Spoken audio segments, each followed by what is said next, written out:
Merhaba arkadaşlar, örgü kanalıma hoş geldiniz. Tığ işi kolay ve güzel model bir kazak yaptım. Bugün bunun anlatımını sizlerle paylaşmak istiyorum. Tığ işi olarak yaptım arkadaşlar. Bakın ben bu tığ ile ördüm bu kazağı. Ben bu renkleri kullandım. Siz istediğiniz renkleri kullanarak bu kazağı yapabilirsiniz. Kazak örgüsüne yakadan zincir yaparak başlıyoruz. Ben bugün kazak anlatımını 1 yaş bebek ölçüsünde anlatıyorum. Siz isterseniz bu başlama sayısını daha az yaparak yeni doğan bebekler için de yapabilirsiniz.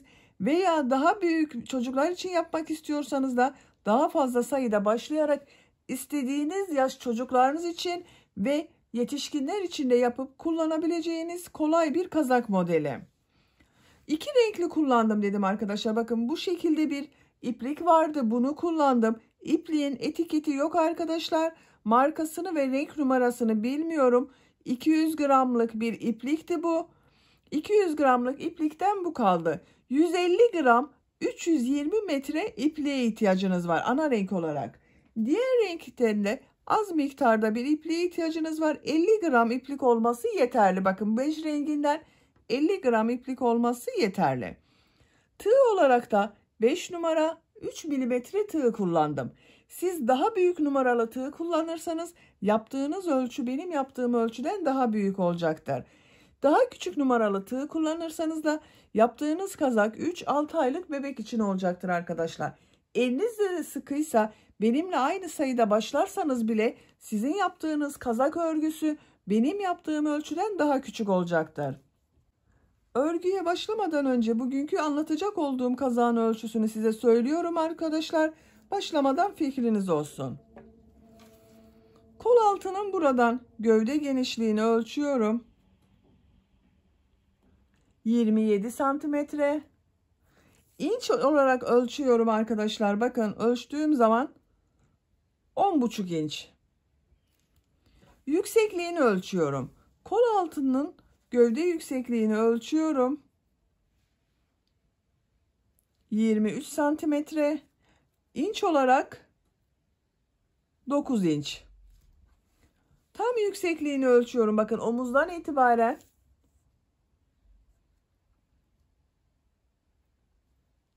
ölçtüğüm zaman 35 santimetre yükseklik var.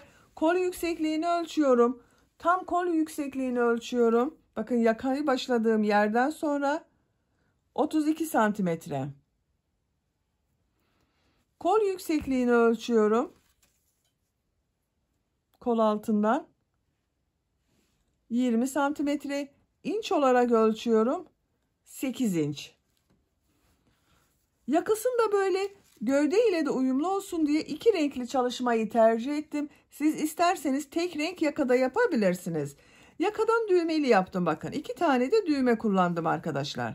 Bu şekilde bebeğe giydirip çıkarması kolay. Kol uçlarına da bakın bileklik bölümüne de 2 düz bir ters örgüler yaptım. Sıkı oldu. Aynı örgüyü bu uç noktalarda da yaptım bakın. 2 düz bir ters örgüler yaptım. Arka görüntüsü de böyle bakın. Bebeğin üzerinde çok şık duracak bir kazak modeli arkadaşlar ve örgüsü de çok kolay. Hazırsanız hep birlikte bu kazağın örgüsüne başlayalım. Örgü kanalıma abone değilseniz abone olmayı unutmayın lütfen. Örgü kanalıma abone olmak ücretsiz. Örgü kanalıma ücretsiz abone olup orada bulunan zil şeklinde dokunarak açık yaparsanız kanalıma video yüklediğim zaman ilk önce size bildirim gelir. Örgülerimden herkesten önce sizin haberiniz olur. İzlediğiniz videolarıma beğeni ve yorumlarınızı da yaparsanız çok sevinirim arkadaşlar.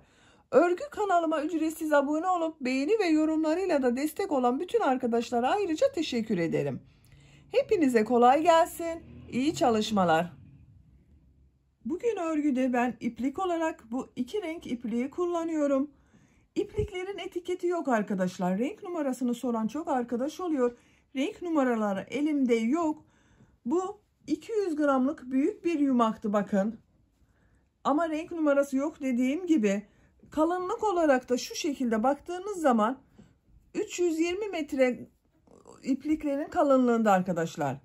Siz farklı marka iplikler kullanacaksanız üzerinde 320-330 metre yazan iplikleri kullanırsanız aynı kalınlıkta iplik. Bu da aynı şekilde bakın. Çok kalın olmayan orta kalınlıkta iplik. Bu iplikten ana renk olarak bunu kullanıyorum. Diğer iplik olarak da bu renk ipliği kullanıyorum. Siz istediğiniz marka iplik ve renkleri kullanarak yapabilirsiniz. Örgüye yakadan zincir yaparak başlayacağız.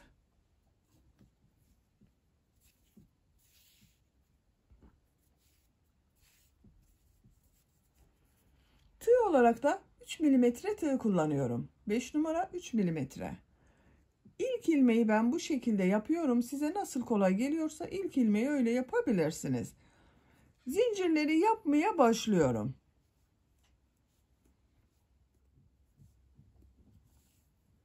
...82 zincir yaptım. 82 zincirin kaç santimetre olduğunu ölçüyorum.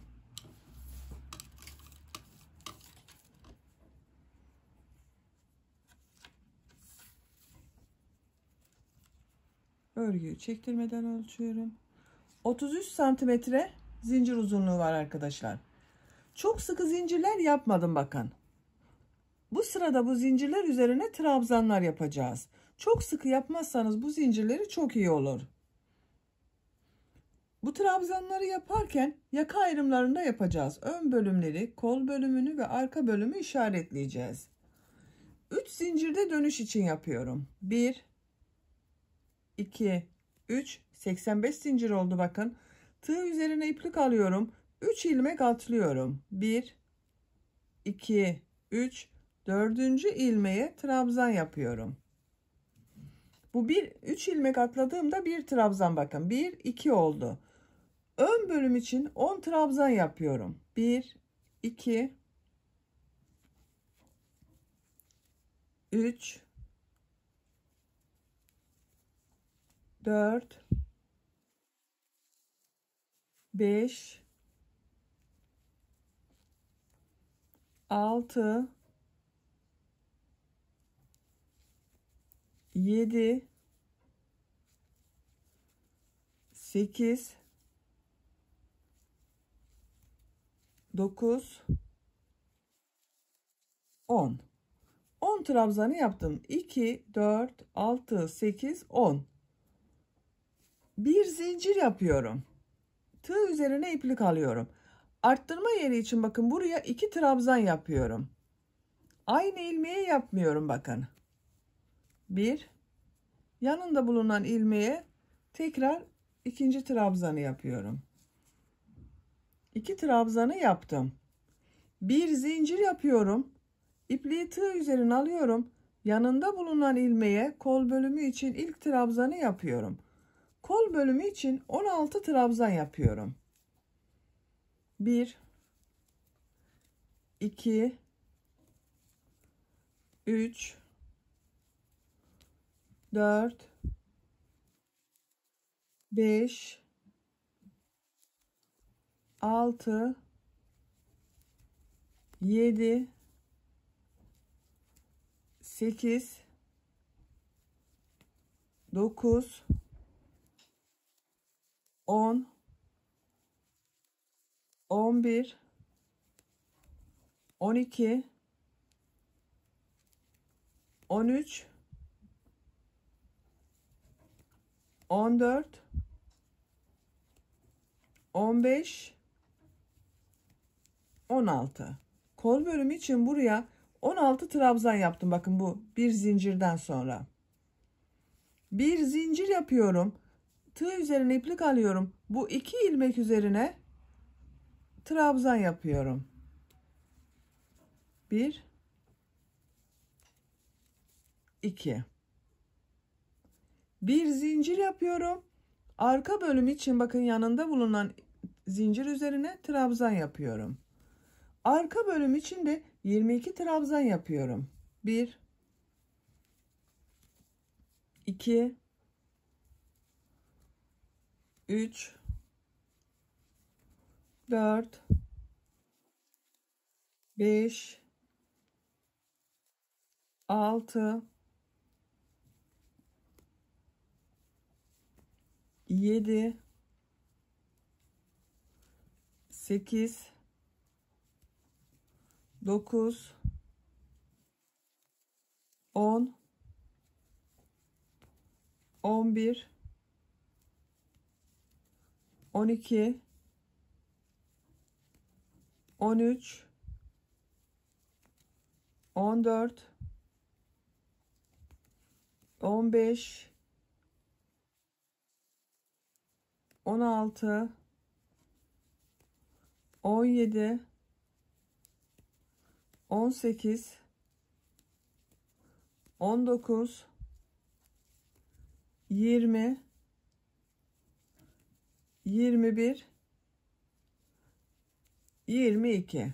Arka bölüm için bakın bu bir zincirden sonra 22 trabzan yaptım. Bir zincir yapıyorum. 2 ilmeğe trabzan yapıyorum.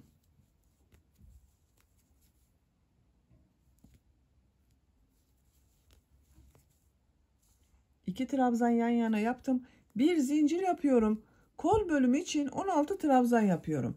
Bu kolda bakın buraya 16 trabzan yaptım. Buraya da 16 trabzan yapıyorum. 1, 2, 3, 4, 5, 6, 7, 8, 9, 10, 11, 12, 13, 14,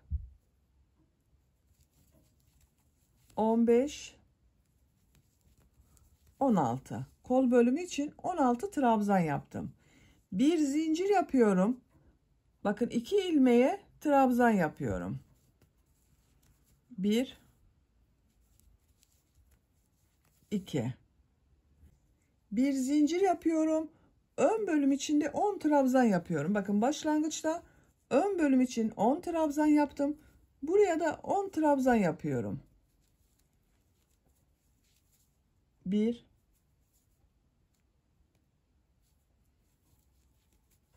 2, 3, 4, 5, 6, 7, 8, 9, 10. Bu ilk sırada yaka ayrımlarını yaptık. Ön bölümler için 10 trabzan yaptım. Arttırma yeri için bakın buralarda 4 yerde ikişer trabzan yaptım arkadaşlar. Kol bölümü için 16'şar trabzan, arka bölüm için de 22 trabzan yaptım. Şimdi ikinci sırada bu 2 trabzan yaptığımız yerler vardı bakın arttırma yerinde. Bunları boşluktan alarak yapacağız. Diğer trabzanların üzerine trabzan yapacağız. Bir zincir yapıyorum. Örgüyü çeviriyorum. İlk ilmek üzerine trabzan yapıyorum. Diğer ilmekleri de trabzan yapıyorum. Bakın sayalım. 1, 2, 3, 4, 5, 6, 7, 8, 9, 10. Ön bölüm için 10 trabzanı yaptım. Bu bir zincir yaptığım yere geldim. İpliği tığ üzerine alıyorum. Bakın bu bir zincirin üzerine bir trabzan yapıyorum. Ön bölüm için arttırmayı yaptım. Bakın burada 11 trabzan oldu. Bir zincir yapıyorum. Tığ üzerine iplik alıyorum. Burada bakın 2 trabzan yapmıştım. Bu trabzanları ters taraftan boşluktan alarak trabzan yapıyorum. Şu şekilde bakın tığ boşluğa takıyorum. Uzun yapıyorum arkadaşlar bu trabzanı. Bakın uzatıyorum. şu şekilde boşluktan aldım, trabzan yaptım. Tekrar tığ üzerine iplik alıyorum. İkinci trabzanda ters taraftan uzatarak boşluktan alıyorum, trabzan yapıyorum. Bakın, bu iki trabzanın görüntüsü böyle. Bir zincir yapıyorum. Kol bölümünde bulunan ilmekler üzerine trabzan yaparak devam ediyorum. Bakın, bu sefer üzerlerine batıyorum. Sadece bu ikişer yaptığımız trabzanları boşluktan alarak yapacağız. 16 trabzan yaptım. 16 trabzanın üzerine trabzan yapıyorum.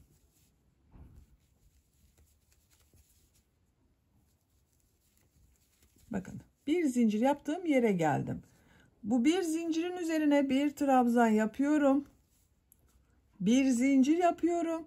Tığ üzerine iplik alıyorum. Bu iki trabzanı ters taraftan boşluktan alıyorum. Uzun trabzan yapıyorum bakın. Tekrar ikinci trabzan da aynı şekilde ters taraftan boşluktan alıyorum. Trabzan yapıyorum. Bir zincir yapıyorum. Bu bir zincirin üzerine bir trabzan yapıyorum. Arka bölümde bulunan ilmekler üzerine trabzan yaparak devam ediyorum.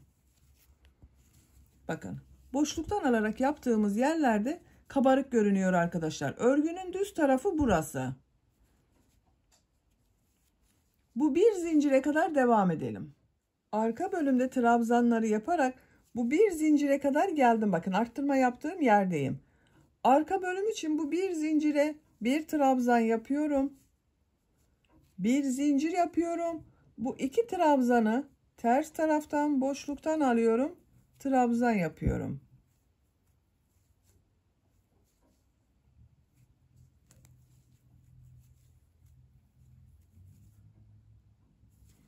Bir zincir yapıyorum. Kol bölümü için bu bir zincir üzerine arttırma trabzanı yapıyorum. Diğer ilmeklere de trabzan yaparak devam ediyorum. Bu arttırma yerine kadar devam edelim. Arttırma yapacağım yere kadar kol bölümünde bakın trabzanları yaptım. Bu bir zincir üzerine kol bölümü için arttırma trabzanı yapıyorum. Bir zincir yapıyorum. Bu iki trabzanı ters taraftan boşluktan alıyorum, trabzan yapıyorum.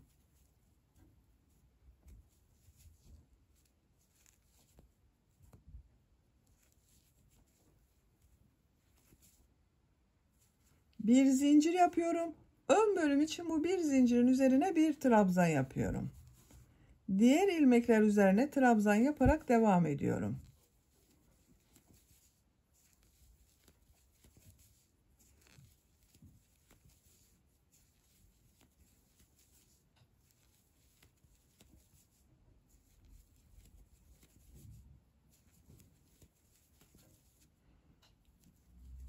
Bakın, sıra sonunda bu 3 ilmek atlayarak yaptığım bir trabzan vardı. Trabzan sırasına başladığım yerde. Bu 3 ilmeğin son zincirin üzerine tığ takıyorum. Buraya bir trabzan yapıyorum. Bakın, düzgün oldu arkadaşlar. İkinci sırada roba yerleri daha belirgin oldu. Bakın, bu iki trabzan yaptığım trabzanları boşluktan alarak trabzan yaptım. Diğer trabzanların üzerine trabzan yaptım. Görüntüsü böyle oldu. Üçüncü sıradayız. Bir zincir yapıyorum, örgüyü çeviriyorum. İlk ilmek üzerine trabzan yapıyorum.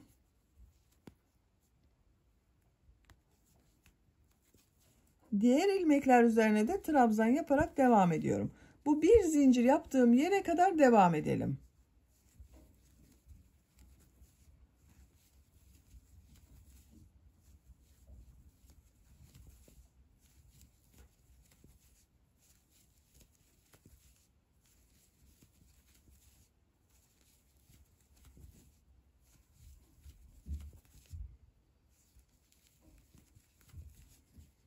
Bakın, bir zincir yaptığım yere kadar trabzanları yaptım. Kaç trabzan olduğunu sayalım arkadaşlar. Bakın, 2, 4, 6, 8, 10, 11 trabzan oldu.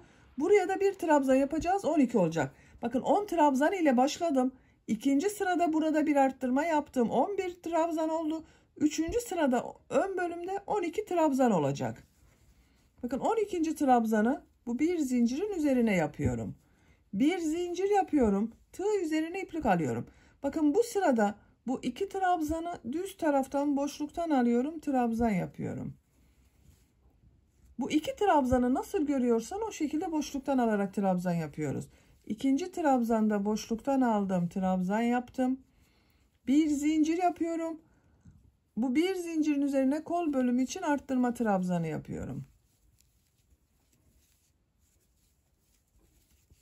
Bakın arkadaşlar, bu şekilde. Bu 2 trabzandan önce ve sonra birer trabzan yapıyoruz, birer zincir yapıyoruz. Bu arttırma yerine kadar devam edelim. Arttırma yapacağımız yere kadar bakın trabzanları yaptım. Bu arttırma yerine bakın bir zincirin üzerine bir trabzan yapıyorum. Bir zincir yapıyorum. Bu 2 trabzanı düz taraftan boşluktan alarak trabzan yapıyorum.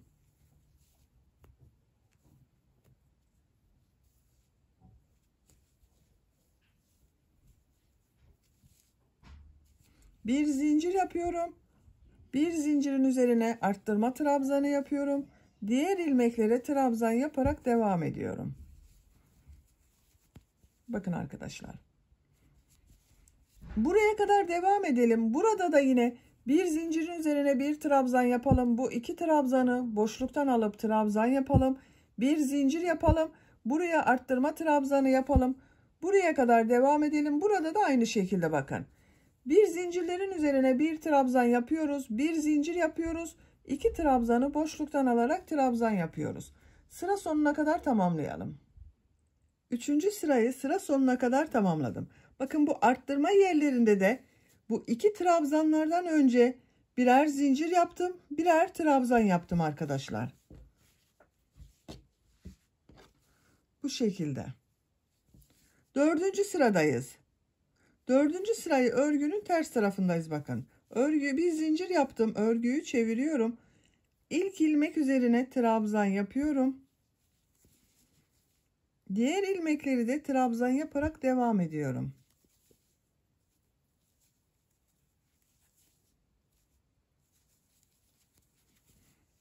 Arttırma yapacağımız buraya kadar devam edelim. Arttırma yapacağım yere kadar ön bölümde trabzanları yaptım.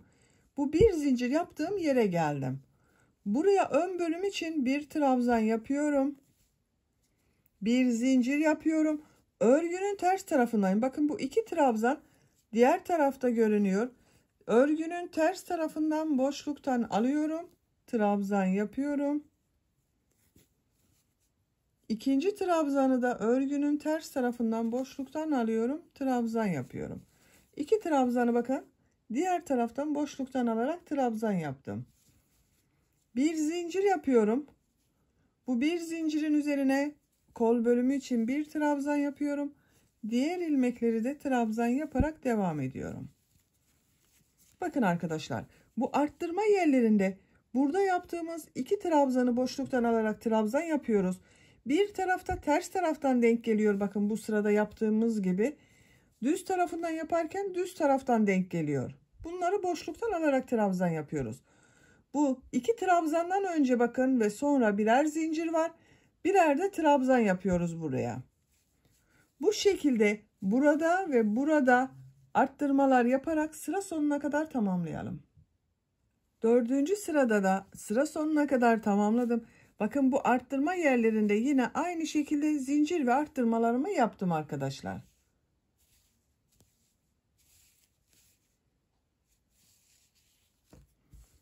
Şekline bakalım.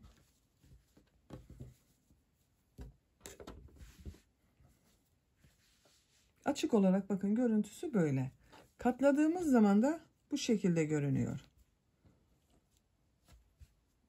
Bakın robanın görüntüsü çok güzel oluyor.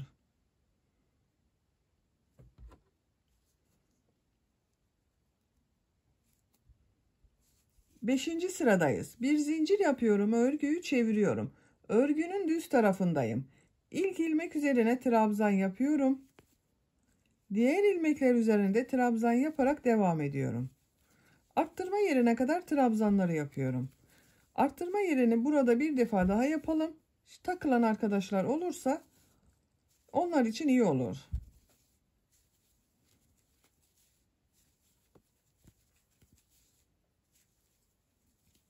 Trabzan yapıyoruz arkadaşlar. Bu arttırma yapacağımız yere kadar trabzanların üzerine trabzanlar yapıyorum. Bakın. Bu bir zincir yaptığım yere geldim. Buraya bir trabzan yapıyorum. Bir zincir yapıyorum. Bu iki trabzanı düz taraftan boşluktan alıyorum. Trabzan yapıyorum. Uzatarak yapıyorum. Bakın bu boşluktan alarak yaptığım trabzanları uzatarak yapıyorum. Bir zincir yapıyorum. Bu bir zincirin üzerine arttırma trabzanı yapıyorum. Diğer ilmeklere trabzan yapıyorum. Bakın. Düz tarafından yaparken bu iki trabzanı düz taraftan boşluktan alıp trabzan yapıyoruz. Ters tarafından yaparken de ters taraftan boşluktan alıp trabzan yapıyoruz. Nasıl görüyorsak o şekilde arkadaşlar. Rovanın örgüsü bu şekilde bu 4 noktadan arttırmalar yaparak devam edecek arkadaşlar. Yapacak olduğunuz bebeğin büyüklüğüne göre bu 4 noktadan düzenli arttırmalar yaparak rovanın örgüsünü tamamlayalım. Roba bölümünün örgüsünü arttırmalar yaparak tamamladım. Kaç sıra roba yaptığımı sayıyorum. 2, 4, 6, 8, 10, 12, 13 sıra. 13 sıra roba var arkadaşlar. Santimetre olarak da ölçüyorum. Şu şekilde bakın ölçüyorum. 11 santimetre yükseklik var. Benim yapacağım ölçü için yeterli. Burada bitirmiyorum. İlk önce bu ön bölüme düğme için düğme patları yapıyorum. Bakın düğme patını buraya yapıyorum. Diğer tarafa da düğme için düğme ilikleri yapacağız. Burada bitirdim. Bakın örgünün düz tarafı burası. Bu uçta bitirdim. Açık olarak da görelim. Bakın arkadaşlar. Açık olarak da böyle.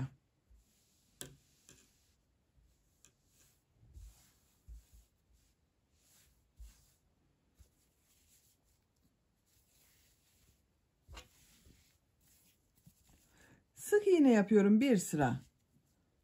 Bir zincir yapıyorum. İlk ilmek içerisine bakın bu trabzan sırasına sık iğne yapıyorum. Aynı yere bir sık iğne daha yapıyorum. Her sıraya 2 sık iğne yapıyorum. Benim denk geliyor. Sizin elinizin sıklığına göre arada birer tane sık iğne de yapabilirsiniz. Bakın her sıraya 2 sık iğne yapıyorum.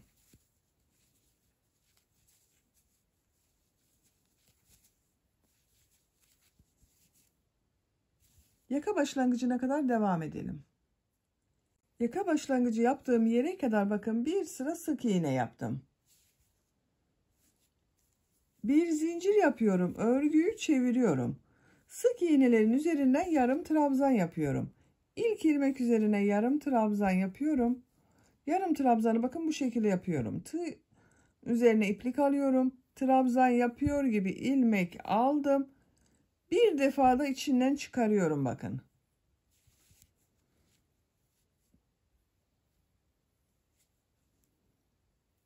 Bir defa da çekiyorum.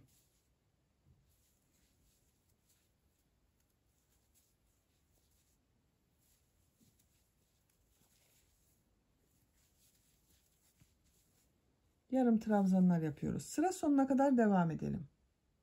Yarım trabzanlar yaparak sıra sonuna kadar tamamladım. Bir zincir yapıyorum. Örgüyü çeviriyorum. Bunun üzerinden bir sıra daha yarım trabzan yapıyorum. İlk ilmek üzerine yarım trabzan yapıyorum. Diğer ilmekleri de yarım trabzan yaparak devam ediyorum.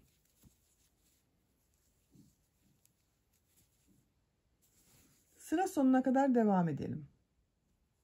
Üçüncü sırada yarım trabzanlar yaparak sıra sonuna kadar tamamladım. İpliği kesiyorum.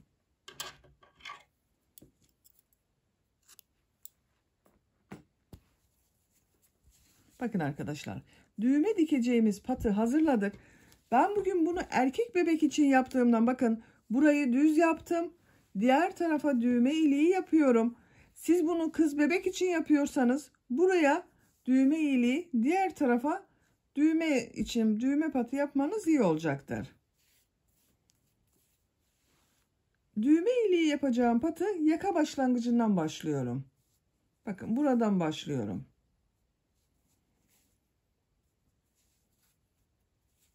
Bir zincir yaptım, sağlamlaştırdım. Sık iğne sırası yapıyorum. Burada da bakın bir sıra sık iğne, 2 sıra yarım trabzan yaptım. Burada da aynısını yapıyorum.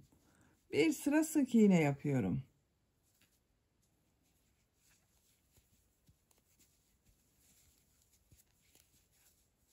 Sıra sonuna kadar devam edelim.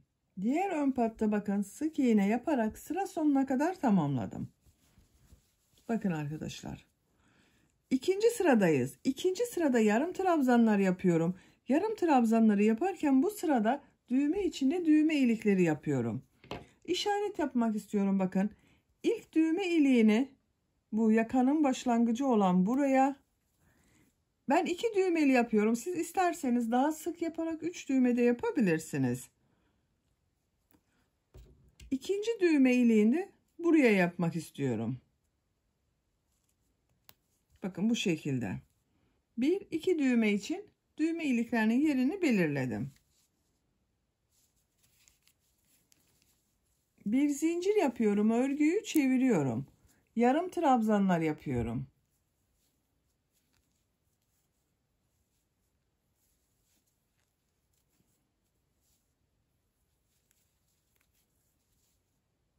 Bu ilk işaret yaptığım yere kadar yarım trabzanlar yapıyorum.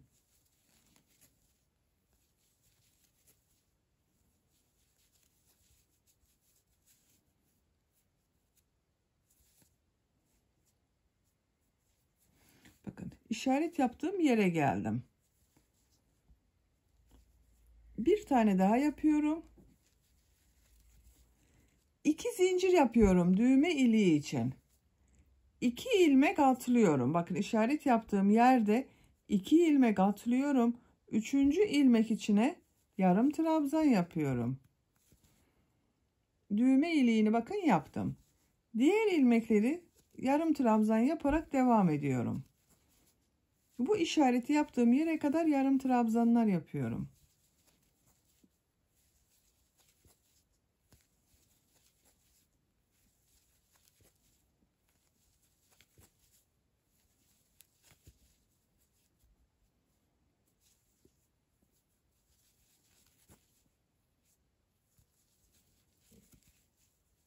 Bakın diğer işaret yaptığım yere geldim.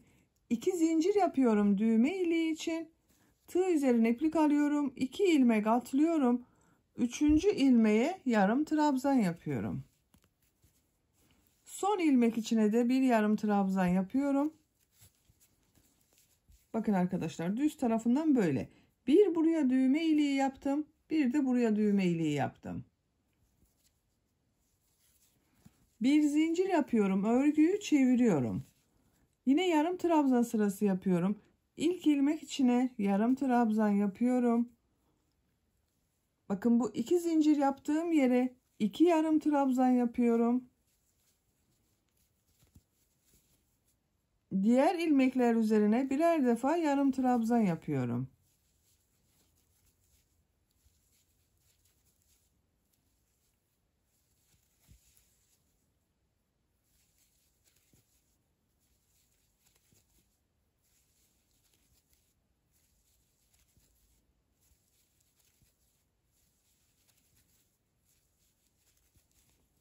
Bakın diğer düğme iliğinin olduğu yere geldim. 2 zincir üzerine 2 yarım trabzan yapıyorum. Diğer ilmekler üzerine birer defa yarım trabzan yapıyorum.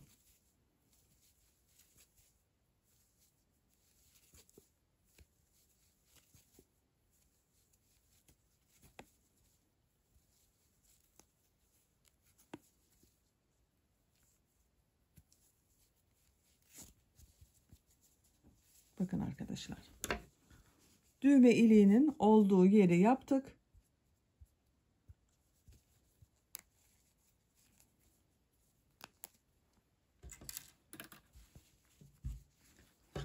Buraya düğme dikeceğiz. Bunu bu şekilde yapacağız bakın. Düğme iliği olan yer üstte kalacak. Örgünün gelişine bakıyorum. Bu şekilde bakın. Gitmiyorum arkadaşlar. Örgünün ters tarafından yapıyorum. Sayıyorum.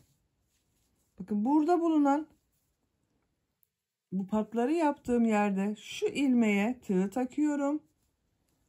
Burada bulunan ilmeği o ilmek içinden geçiriyorum. Bir zincir yapıyorum. Örgüyü çeviriyorum. Bu ilk ilmeğe bir trabzan yapıyorum.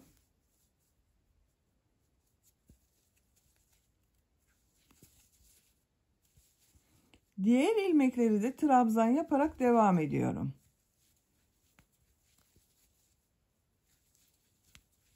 Bakın.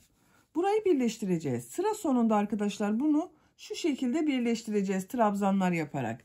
Arttırma yaptığımız buraya kadar devam edelim. Arttırma yaptığımız yere kadar trabzanları yaptım. Burada yine bakın arttırma yapıyorum. Bir zincir yapıyorum. Bu iki trabzanı ters taraftan boşluktan alıyorum. Trabzan yapıyorum.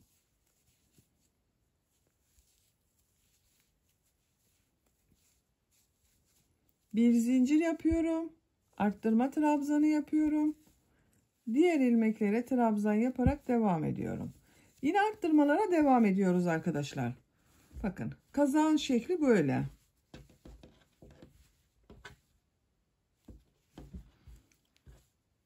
Buraya kadar devam edelim. Arttırma yapalım. Burada da arttırmayı yapalım. Sıra sonuna kadar devam edelim. Bu birleştirme yerini birlikte yaparız. Sıra sonuna kadar tamamladım. Bakın sıra sonunda bu patları yaptığım yere geldim. Bunu birleştiriyorum arkadaşlar. Bakın son ilmeğe de bir trabzan yaptım. Burada 3 sıra yaptım bakın. 2 sıra yarım trabzan, bir sıra sık iğne yaptım. Bu ilk sıranın bu ilmeğe tığ takıyorum. Karşıdan da ilk ilmeğe tığ takıyorum. Trabzan yapıyorum. İkinci ilmeğe tığ takıyorum. Karşıdan ikinci ilmeğe tığ takıyorum. Trabzan yapıyorum. Son bakın. Bu ilmekle karşıyı da birleştiriyorum. Son ilmek ile burada yaptığım ilk trabzan ilmeği var bak. Bir zincir yaparak bir trabzan yaptım. Bu ilmek ile birleştiriyorum. İlmek kaydırma yaparak sırayı birleştirdim. Bakın böylece patları da birleştirmiş olduk arkadaşlar. Buranın görüntüsü böyle bakın. Düğmesini de diktiğimiz zaman burası güzel olacak. İpliği burada kesiyorum. Artık örgüye gövdenin örgüsüyle devam edeceğiz. Kol altından başlayacağız.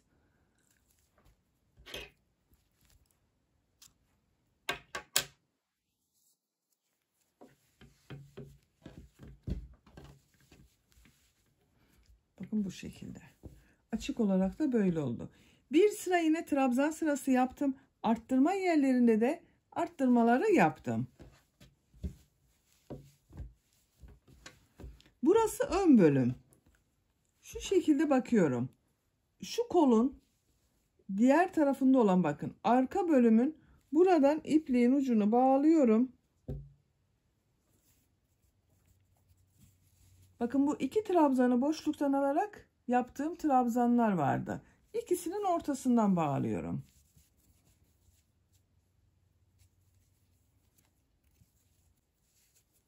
Buradan bir ilmek yapıyorum. Bir zincir yapıyorum. Bakın bu bir trabzan var. Boşluktan alarak ikisinin ortasından bağladım ipliği arkadaşlar. Bu trabzanı boşluktan alıyorum. Trabzan yapıyorum. 2 zincir yapıyorum kol altı için. Çok sıkı yapmıyorum zincirleri. Bir sonraki sırada üzerine trabzan yapacağız. Tığ üzerine iplik alıyorum. Kol bölümünde bulunan bütün trabzanları atlıyorum. Kol ile bakın bu ön bölümü ayıran bu arttırma yerinde bulunan bu iki boşluktan aldığım trabzanı boşluktan alıyorum. Trabzan yapıyorum. İkinci trabzan da aynı şekilde boşluktan alıyorum, trabzan yapıyorum. Tığ üzerine iplik alıyorum. Arttırma yerine bir arttırma trabzanı yapıyorum. Diğer ilmekleri de yarım trabzan yaparak devam ediyorum. Artık örgüye yarım trabzan olarak yapıyoruz. Gövde bölümünün örgüsünü yarım trabzan şeklinde yapıyoruz arkadaşlar. Trabzan sırasını burada bitirdim. Bakın her ilmeğe bir yarım trabzan yapıyorum. Bir defa da çıkarıyorum trabzana.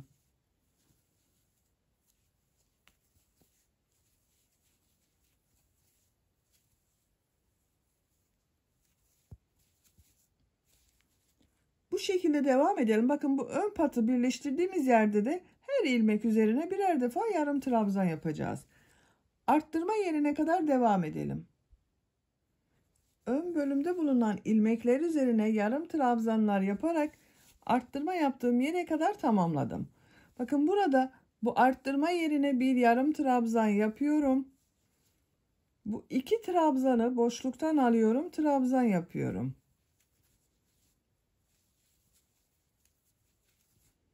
Kol altı için 2 zincir yapıyorum. Tığ üzerine iplik alıyorum. Kolda bulunan bütün ilmekleri atlıyorum. Bakın bu arttırma yerinde bulunan boşluktan alarak yaptığım trabzanı boşluktan alarak trabzan yapıyorum. İkinci trabzanda boşluktan alıyorum, trabzan yapıyorum. Tığ üzerine iplik alıyorum. Arttırma yerine yarım trabzan yapıyorum. Diğer ilmekleri de yarım trabzan yaparak devam ediyorum.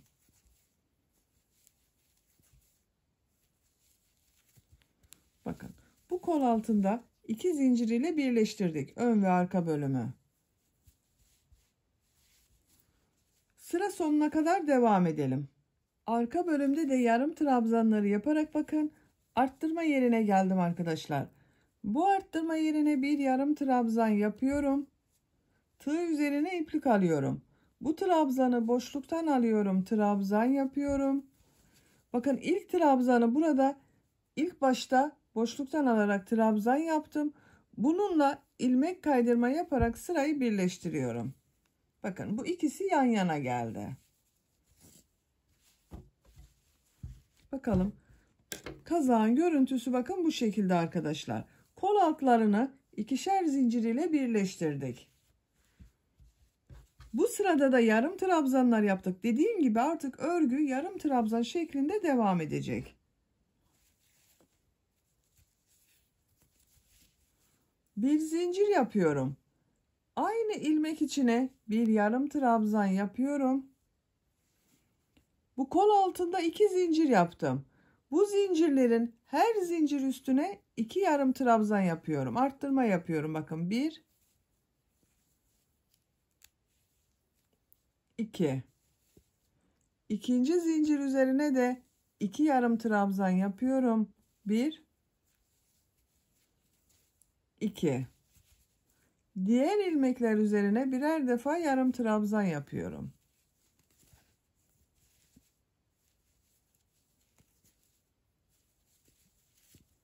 Bakın buranın görüntüsü böyle arkadaşlar. Diğer kol altına kadar devam edelim. Kol altı için yaptığım 2 zincire kadar bakın yarım trabzanları yaptım. Bu 2 zincir üzerine her zincir üzerine 2 yarım trabzan yapıyorum.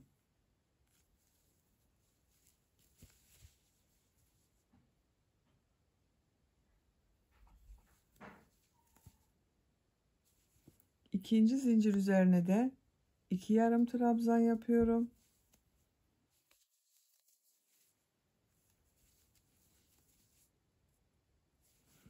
Diğer ilmekler üzerine birer defa yarım trabzan yapıyorum.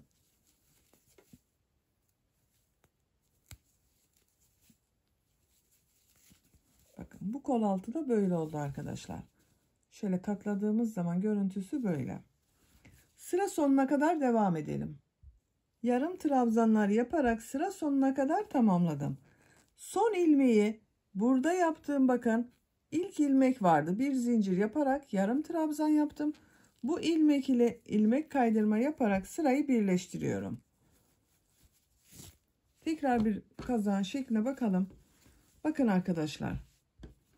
Gövde bölümünün örgüsü artık bu son sırada yaptığımız sayı ile devam edecek. Kol altlarında 2 zincir üzerine ikişer tane yarım trabzan yaptım. Diğer kol altında da aynısını yaptım. Arttırmaları yaptık. Artık kazağın örgüsü bu sayı ile devam edecek. Bakın şu anda birleştirme yaptım. Buradayım. Birleştirme yapacağımız yerin ortaya gelmesini istiyorum. Bu bir zincir yaptığım, bakın 2 yarım trabzan yaptım. Buraya kadar ilmek kaydırması yapıyorum. Birleştirme yaptığımız yer tam yan tarafta kalsın diye bakın oraya kadar ilmek kaydırması yapıyorum.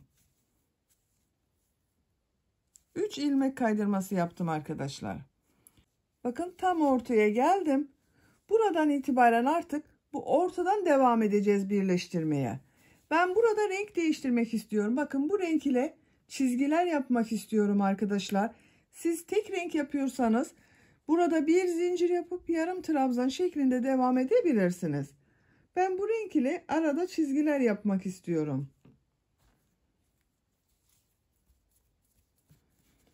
İlmeğin rengini bakın bu renk yapıyorum. Bu ipliği kesmiyorum, bekletiyorum. Bir zincir yapıyorum. Aynı ilmeğe yarım trabzan yapıyorum. Diğer ilmekleri de yarım trabzan yaparak devam ediyorum. Bu renkle yapıyorum bakın yarım trabzanları. Sadece renk değişti. Her ilmeğe bir yarım trabzan yapıyorum.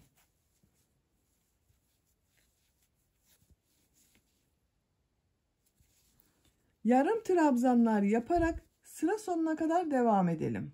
Sıra sonuna kadar bu renk ile bakın yarım trabzanlar yaparak tamamladım. Son ilmek ile burada yaptığım bu ilk ilmeği ilmek kaydırma yaparak sırayı birleştiriyorum. Bakın görüntüsü böyle oldu. Diğer renk ipliğe geçiyorum. Bakın bunu bekletiyordum burada. İlmeğin rengini bu renk yapıyorum. Şu şekilde çektim, sağlamlaştırdım. Bir zincir yapıyorum. Aynı ilmeğe bakın.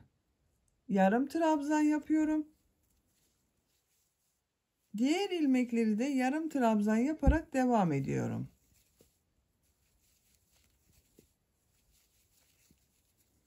Bakın birleştirme yaptığımız yer böyle. Bu ipliği bekletiyorum. Bir sonraki sırada bu iplik ile devam ediyorum.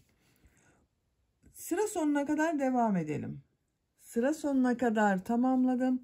Son ilmek ile bu ilmeği ilmek kaydırma yaparak sırayı birleştiriyorum. Şu ipliği de üste arıyorum bakın arkadaşlar. O ipliğe geçiş yapacağız. Şu şekilde birleştirdim. İpliğin rengini bakın bu renk yapıyorum. Bir zincir yapıyorum. İlk aynı ilmek içine bir yarım trabzan yapıyorum. Diğer yarım trabzanların üzerine de yarım trabzan yapıyorum.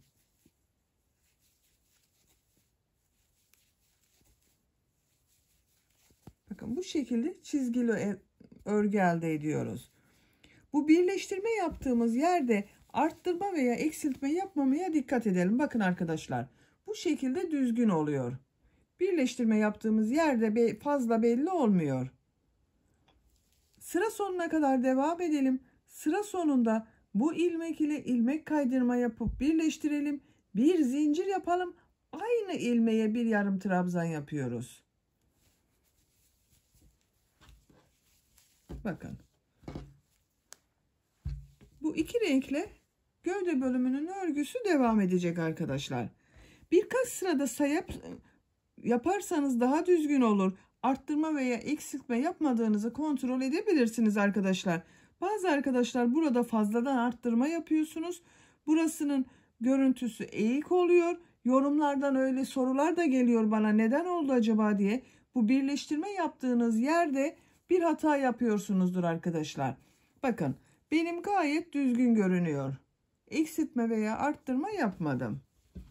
Gövde bölümünün örgüsünün yarısını bu yaptığım gibi çizgili, diğer yarısında düz yapmak istiyorum. Onun için yapacak olduğunuz bebeğin büyüklüğüne göre bir bu renk, bir bu renk yarım trabzanlar yaparak örgüye devam edelim.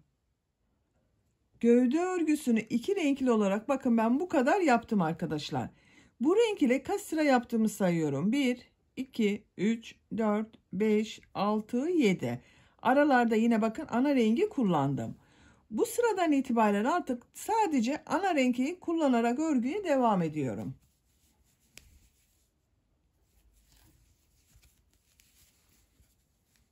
Bir zincir yapıyorum. İpliği tığ üzerine alıyorum. Bu ilk ilmek üzerine bakın aynı renk ile devam ediyorum. Diğer rengi kullanmıyorum artık. Bu şekilde. Gövde bölümünün örgüsü artık tek renk olarak devam edecek arkadaşlar.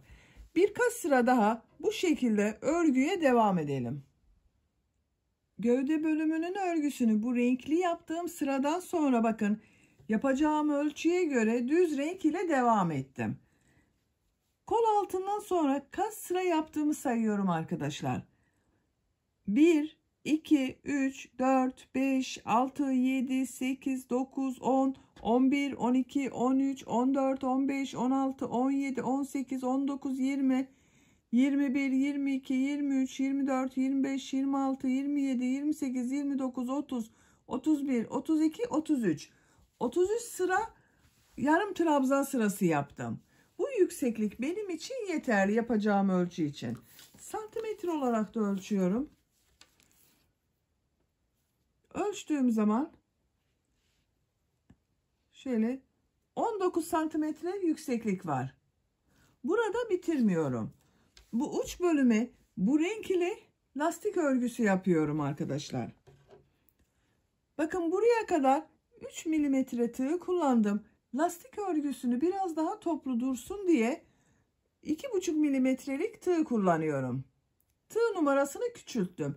Siz de yaptığınız elinizde kullandığınız tığın numarasını küçülterek de yapabilirsiniz veya aynı tığ ile de devam edebilirsiniz. Ben bir yarım numara küçük tığa geçtim bakın.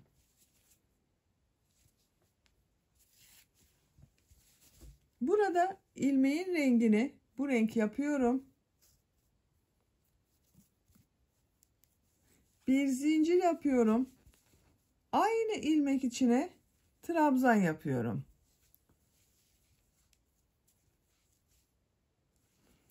Diğer ilmekleri de trabzan yaparak devam ediyorum. Bakın ipliğin ucunda arada kaybedeceğiz arkadaşlar. Her ilmek üzerine bir yarım trabzan yapıyorum. Artık ikili trabzan yapıyorum bakın. Normal trabzan yapıyorum.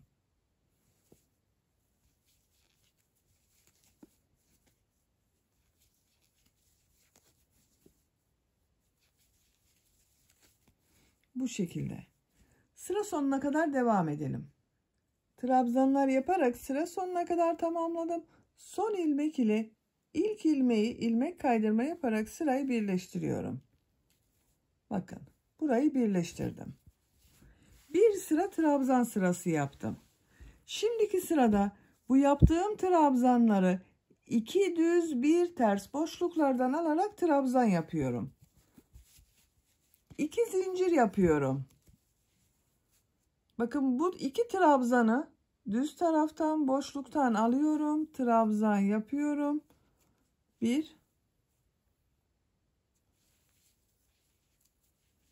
2 bu trabzanı ters taraftan boşluktan alıyorum. Trabzan yapıyorum. Bu iki trabzanı düz taraftan boşluktan alıyorum. Trabzan yapıyorum.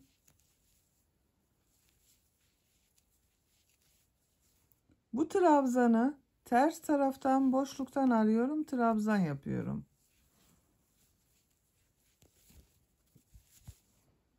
İki trabzanı düz taraftan boşluktan alıyorum. Trabzan yapıyorum. Ters taraftan boşluktan alıyorum. Trabzan yapıyorum. 2 düz 1 ters boşluklardan alarak trabzan yapıyoruz.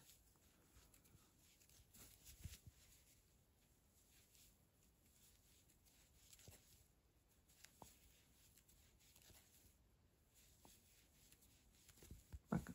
Görüntü olarak böyle görünüyor arkadaşlar. Ters tarafının görüntüsü de böyle. Sıra sonuna kadar 2 düz 1 ters boşluktan alıp trabzan yaparak devam edelim. Sıra sonuna kadar tamamladım. Son trabzanları bakın 2 trabzanı düz taraftan boşluktan aldım, trabzan yaptım. Son ilmek ile ilk yaptığım bu ilmeği ilmek kaydırma yaparak sırayı birleştiriyorum. Sıra başında 2 zincir yaptığımda bakın ters tarafta görünen trabzan oldu arkadaşlar. Bakın görüntüsü böyle oldu. Bu sırada 2 düz 1 ters boşluklardan alarak trabzan yaptım. Ters tarafının görüntüsü de bu şekilde bakın.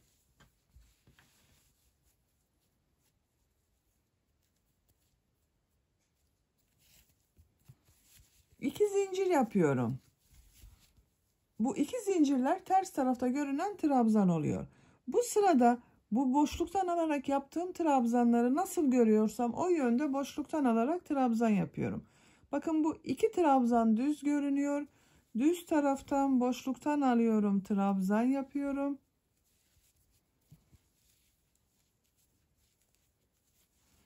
Bu ters tarafta görünüyor. Ters taraftan boşluktan alıyorum, trabzan yapıyorum. Düz görünüyorlar bak bu iki trabzan. Düz taraftan boşluktan aldım, trabzan yaptım. Ters taraftan boşluktan alıyorum, trabzan yapıyorum. Nasıl görüyorsam o yönde boşluktan alarak trabzan yapıyorum.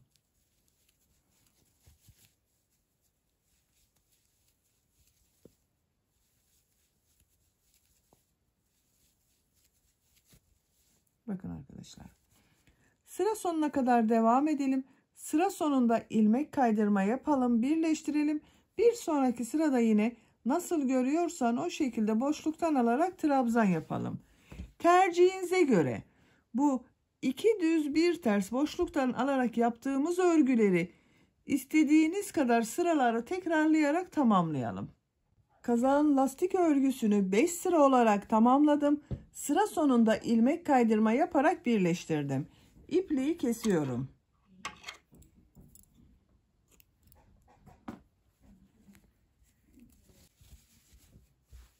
Bakın arkadaşlar çok güzel oldu.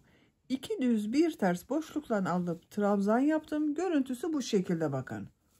Ters tarafının görüntüsü de böyle. Esnek oldu bakın. Gövde bölümünü tamamlamış oldum. Kol örgüsüne geldi sıra arkadaşlar. Bakın ben kol örgüsünün birisini tamamladım. Gövde bölümüyle aynı sıra sayısınca bakın bu renkli iplikler ile sıra yaptım. Kol ucunda da burada yaptığım gibi 2 düz 1 ters boşluklardan alarak trabzan yaptım. Burayı da 2,5 milimetre tığ ile yaptım arkadaşlar. Burayı yaptığım gibi. Ama kolun örgüsünü 3 milimetrelik tığ ile kullandım bakın. Şimdi diğer kolun örgüsünü sizinle birlikte yapalım. Kol altından başlıyorum. Kol altında bulunan bu ilmekten ipliği bir defa bağlıyorum.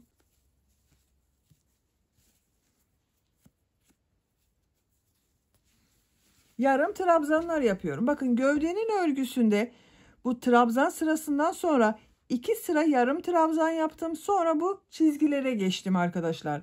Burada da aynısını yapıyoruz. 2 sıra bu renk ile yarım trabzanlar yapacağız. Daha sonra bu renk ile çizgi bölümüne geçiyoruz. Buradan bir ilmek yapıyorum. Tığ üzerine iplik alıyorum. Bakın kolun burada bulunan bakın bu 2 düz trabzanı boşluktan alarak yapıyordum. Yanında bulunan bu bir zincirin üzerine yarım trabzan yapıyorum. Tığ üzerine iplik alıyorum. Diğer ilmekleri de yarım trabzan yaparak devam ediyorum.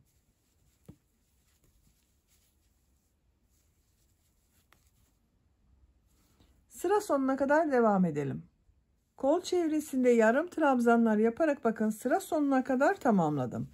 Sıra sonunda bakın bu bir zincirin üzerine bir yarım trabzan yapıyorum.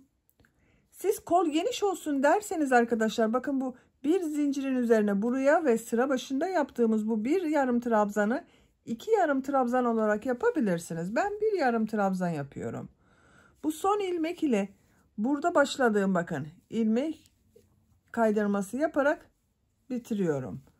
Sırayı birleştirdim bakın arkadaşlar. Kolun görüntüsü böyle. Bir zincir yapıyorum. Tığın üzerine iplik alıyorum. Bu ilk bakın birleştirme yaptığım bu ilmeğe yarım trabzan yapıyorum. Diğer ilmekleri de yarım trabzan yaparak devam ediyorum. Her ilmek üzerine bir yarım trabzan yapıyorum. Sıra sonuna kadar devam edelim. Sıra sonuna kadar tamamladım. Son ilmeğe de bakın yarım trabzan yaptım. Bu ilmek ile sıra başında yaptığım bu ilmeği ilmek kaydırma yaparak birleştiriyorum. Bakın 2 sıra yaptım. Bu sırada renk değiştiriyorum arkadaşlar. Bakın gövde bölümünde de 2 sıradan sonra bu renk ile başladım. Burada da aynısını yapıyorum. Sizin istediğiniz gibi yapabilirsiniz. İsterseniz bu renk ile kolun örgüsüne devam edebilirsiniz. Ben bu renk ile çizgiler yapıyorum yine. Buradan ipliğin rengini bakın bu renk yapıyorum.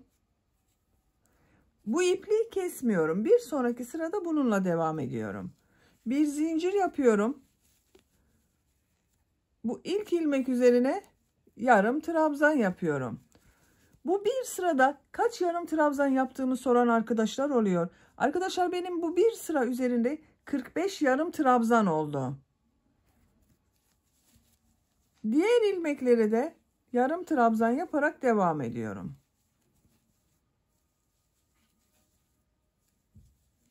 Bakın bu ipliği burada bekletiyorum. Bir sonraki sırada bununla devam edeceğiz. Sıra sonuna kadar devam edelim. Sıra sonuna kadar tamamladım. Son ilmek ile ilk ilmeği, bakın bu bir zinciri değil arkadaşlar. Burada bulunan bu ilk ilmeği ilmek kaydırma yaparak birleştiriyorum. Bu renk ipliği de tığın üzerine alıyorum. Şu şekilde aldım. İlmekten çektim. Bakın sırayı birleştirdim. Bu bir sıra üzerinde yine 45 yarım trabzan var. İlmeğin rengini bu renk yapıyorum. Bakın renk değiştiriyorum. Şu şekilde içinden çektim. Bakın artık ilmeğin rengi bu renk. Bir zincir yapıyorum. Aynı ilmek içine yarım trabzan yapıyorum. Diğer ilmekleri de yarım trabzan yaparak devam ediyorum. Her ilmeğe bir yarım trabzan yapıyorum. Sıra sonunda ilmek kaydırmayı birleştirirken dikkatli olalım arkadaşlar. Örgüyü kaydırmayalım. Sıra sonuna kadar devam edelim. Bu şekilde diğer renge başlayalım. Bu gövde bölümünde yaptığımızın aynısını yapıyoruz arkadaşlar. Ben bu gövde bölümünü bakın 1, 2, 3, 4, 5, 6, 7 sıra bu renk ile yaptım. Kolda da aynısını yaptım. 1, 2, 3, 4, 5, 6, 7. Bu gövde bölümüyle aynı oluyor. Yüksekliği de tercihinize göre bakın bu düz yaptığımız renk ile istediğiniz kadar yapabilirsiniz. Ben gövde örgüsünün sırasından eksik yaptım. Diğer kolun örgüsünde bu kolu başladığımız gibi başlayalım. İlmek sayılarının aynı olmasına dikkat edelim arkadaşlar. Her iki kolun örgüsünü tamamlayalım. Kol ucunda bu bileklik bölümünü sizinle birlikte yaparız. Kol bölümünün örgüsünü ben tamamladım. Bakın bu şekilde oldu arkadaşlar. Buraları yine çizgili yaptım. Diğer kolu da aynı yaptım. Çizgili bölümden sonra düz renk ile devam ettim. Gövde bölümünde olduğu gibi bakın buranın aynısını yaptım. Kaç sıra düz yaptığımı sayıyorum. 1, 2, 3, 4, 5, 6, 7, 8, 9, 10, 11, 12, 13, 14, 15, 16. 16 sıra düz yaptım. Çizgi sayıları aynı bakın. 1, 2, 3, 4, 5, 6, 7. 1, 2, 3, 4, 5, 6, 7. Burası aynı oldu. Şimdi kol ucunu yapacağız. Bakın bu kol ucunda yaptığımız gibi bileklik bölümü yapıyorum.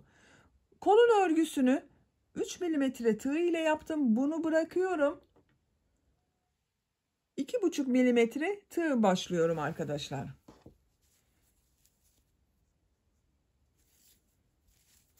En son bakın burada ilmeğinin rengini bu renk yapıyorum. Şu şekilde içerisinden geçirdim. Bir zincir yaptım, sağlamlaştırdım. Trabzan sırası yapıyorum. Bu ilk ilmek üzerine trabzan yapıyorum. Diğer ilmekleri de trabzan yaparak devam ediyorum. Bakın ipleri de içeride tutuyorum.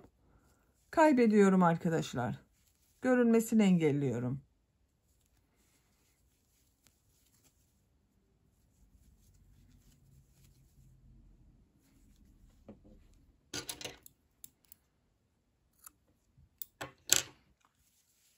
Sıra sonuna kadar trabzanlar yaparak devam edelim. Sıra sonuna kadar tamamladım. Son ilmek ile ilk ilmeği ilmek kaydırma yaparak birleştiriyorum. Birleştirdiğim yerin görüntüsü bakın bu şekilde arkadaşlar.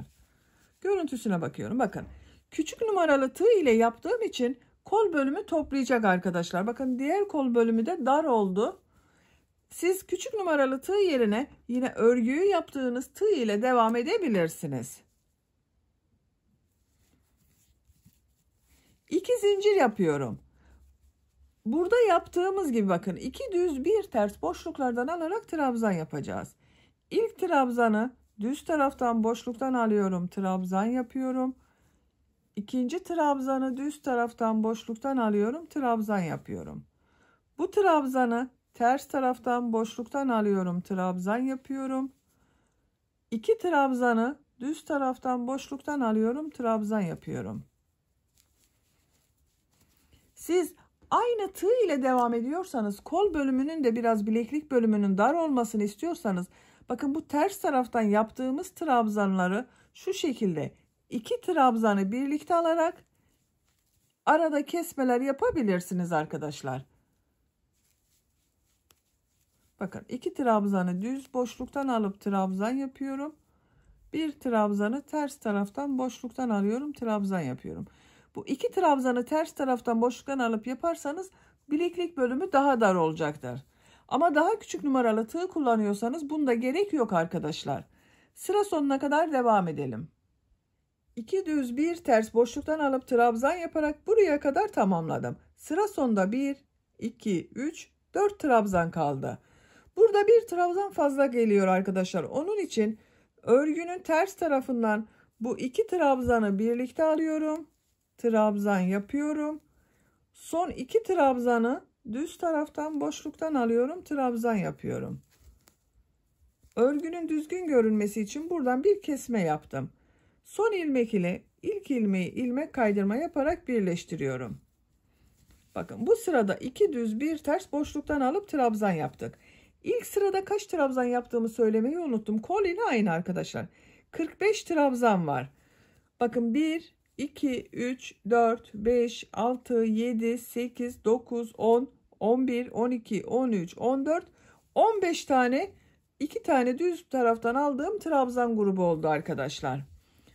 Modelin denk gelmesi için de bakın burada bir kesme yaptım. 2 zincir yapıyorum. Bu sırada trabzanları nasıl görüyorsam o yönde boşluktan alıp trabzan yapıyorum. İlk 2 trabzanı düz taraftan boşluktan alıp trabzan yapıyorum. Bu bir trabzanı ters taraftan boşluktan alıyorum, trabzan yapıyorum. 2 trabzanı düz taraftan boşluktan alıp trabzan yapıyorum.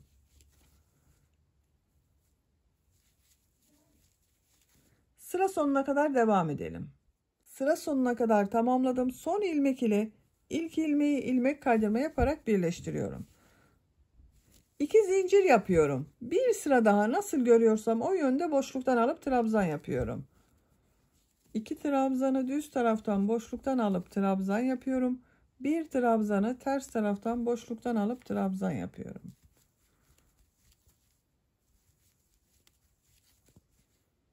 Sıra sonuna kadar devam edelim. Sıra sonuna kadar tamamladım. Son ilmek ile ilk ilmeği ilmek kaydırma yaparak birleştiriyorum.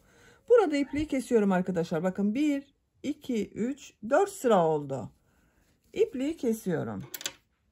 Siz tercihinize göre bir sıra daha devam edebilirsiniz. Bakın. Bileklik bölümü böyle oldu. Her iki kolun örgüsünü ben tamamladım arkadaşlar. Siz de diğer kolun örgüsünde bu kolu başladığımız gibi başlayıp aynı işlemleri yaparak kolun örgüsünü tamamlayabilirsiniz. Kolu birleştirme yaptığımız yerin görüntüsüne bakalım. Bakın arkadaşlar. Sıra sonunda birleştirme yaptığımız yerin görüntüsü böyle kol altında. Şimdi yakasını yapalım. Yakasını yapmak için ilk önce bu yaka çevresinden bir sıra sık iğne yapıyorum.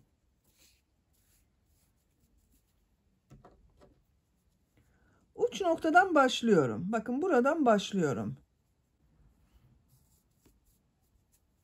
Bir zincir yaptım, sağlamlaştırdım. Aynı ilmek içine sık iğne yapıyorum. Bakın ikinci ilmeğe sık iğne yapıyorum. 3 sıra yaptım. Bakın burada onların her birine birer tane sık iğne yapıyorum.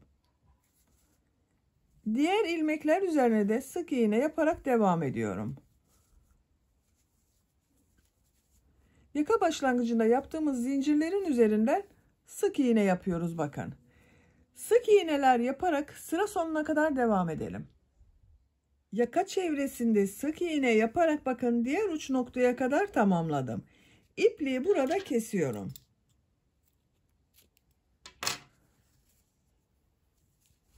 Bakın yakanın çevresinde bir sıra sık iğneler yaptım. Sıra sonunda yine bu 3 bakın pat yaptığım 3 ilmek üzerine de sık iğne yaptım. Bu şekilde oldu arkadaşlar. Yakayı bu renk ile yapıyorum arkadaşlar. Siz isterseniz kendi rengiyle de yapabilirsiniz. Bakın örgüyü şu şekilde çeviriyorum. Bu patın olduğu bakın buradan sayıyorum. 1, 2, 3 ilmek atlıyorum. 4. ilmeğe bakın burada sık iğne yaptığım yerde 2 ilmek görünüyor.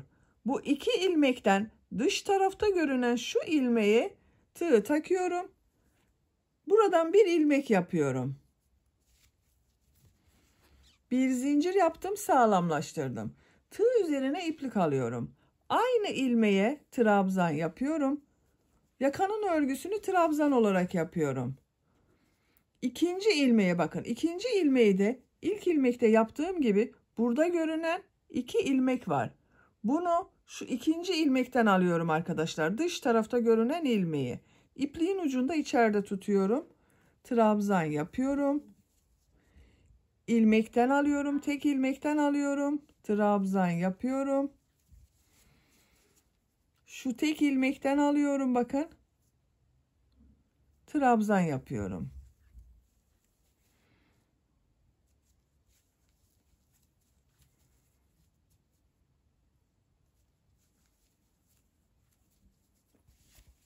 Bakın şu ilmekten alıyoruz. 2 ilmek görünüyor. Tekrar gösteriyorum. Şu dışta görünen ilmeği alıyoruz. Bunu buradan aldığımız için yaka bakın gövde bölümüne yatık görünecek arkadaşlar. İlmekten alıyorum. Trabzan yapıyorum.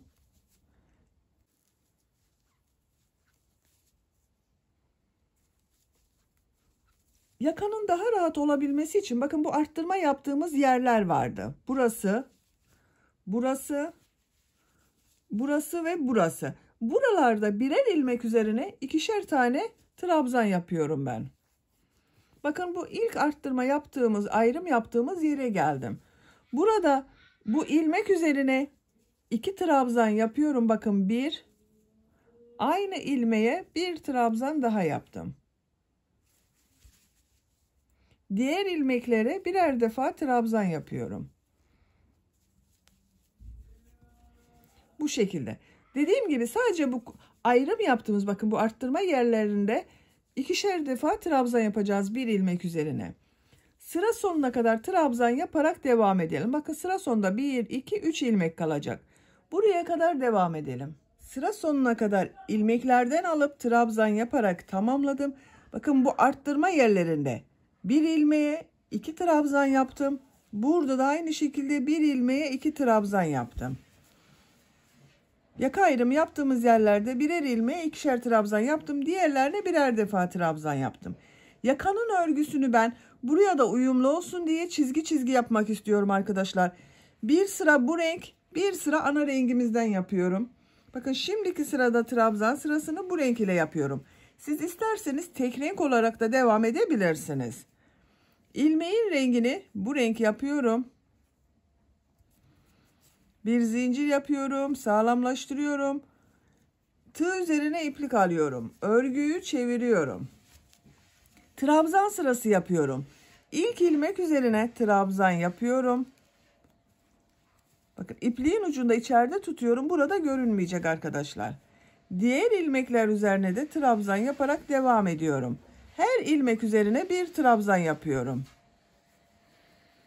Arttırma yapmıyoruz. Sadece bu ilk sırada yaka rahat olsun diye arttırmalar yaptık. Bakın. Her ilmeğe birer defa trabzan yaparak sıra sonuna kadar devam edelim. Her ilmeğe birer defa trabzan yaparak sıra sonuna kadar tamamladım.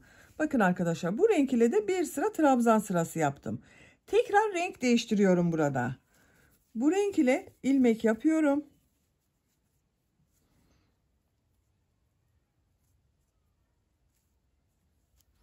Bir zincir yapıyorum. Örgüyü çeviriyorum.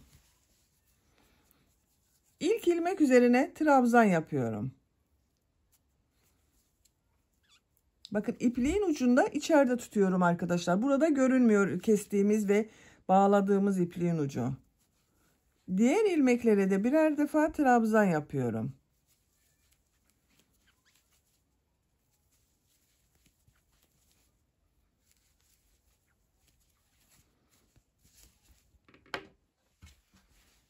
Bakın. Yakanın örgüsü bu şekilde çizgili olarak devam ediyorum ben. Siz dediğim gibi tek renk, bu renk, açık renk veya mavi renk ile de yapabilirsiniz arkadaşlar. Yakanın örgüsünü, bu trabzan sırasını tekrarlayarak tamamlayalım. Yakanın örgüsünü 6 sıra trabzan sırası yaptım. Bakın 1, 2, 3, 4, 5, 6. İpliği burada kesiyorum.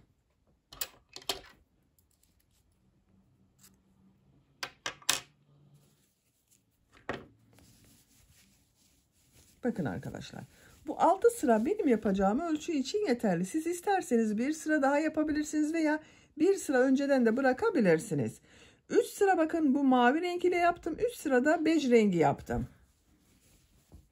Yakanın görüntüsüne bakalım. Bu şekilde oldu. Şimdi bu yakanın çevresinden bej renk ile sık iğne yapıyorum. Siz istediğiniz renk ile yapabilirsiniz. Bakın şuradan bir ilmek yapıyorum. Bir zincir yaptım, sağlamlaştırdım. İlmek içine sık iğne yapıyorum. Burada bulunan ilmeklere sık iğne yapıyorum.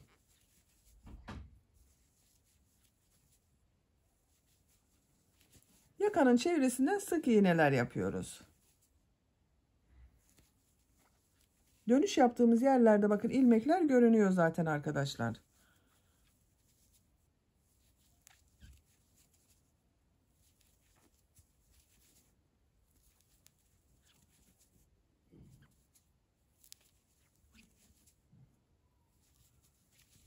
Bakın uç noktaya geldim. Buraya aynı ilmeğe bir sık iğne daha yapıyorum.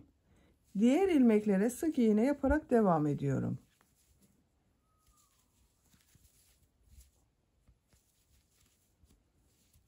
Bakın görüntüsü böyle. Yakanın çevresinde sık iğneler yaparak diğer uç noktaya kadar devam edelim. Yakanın çevresinde sık iğneler yaparak bakın diğer uç noktaya kadar tamamladım. Son sık iğneyi de yaptım. Bu yaptığım ilmeği burada bulunan bakın şu şekilde ilmeği alıyorum.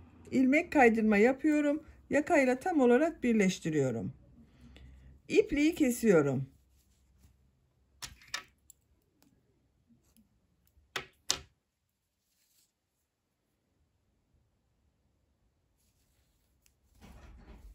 İlmeğin içinden geçirdim. Bakın yakanın örgüsünü tamamladım arkadaşlar. Şu şekilde oldu. Buraya 2 tane de düğme diktim. Bu düğme iliği yaptığım yerin tam karşısına gelen yerlere düğmelerini diktim.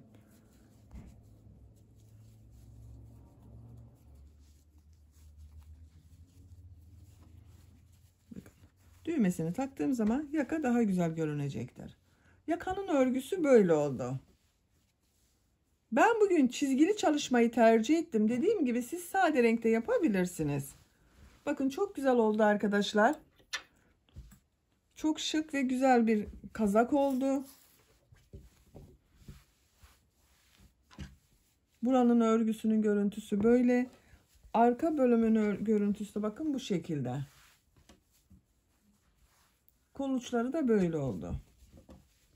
Kazağın örgüsünü böylece tamamladım. Kazağın örgüsünün bitmiş olarak size ölçülerini söylüyorum arkadaşlar. Kol altının buradan gövde genişliğini ölçüyorum.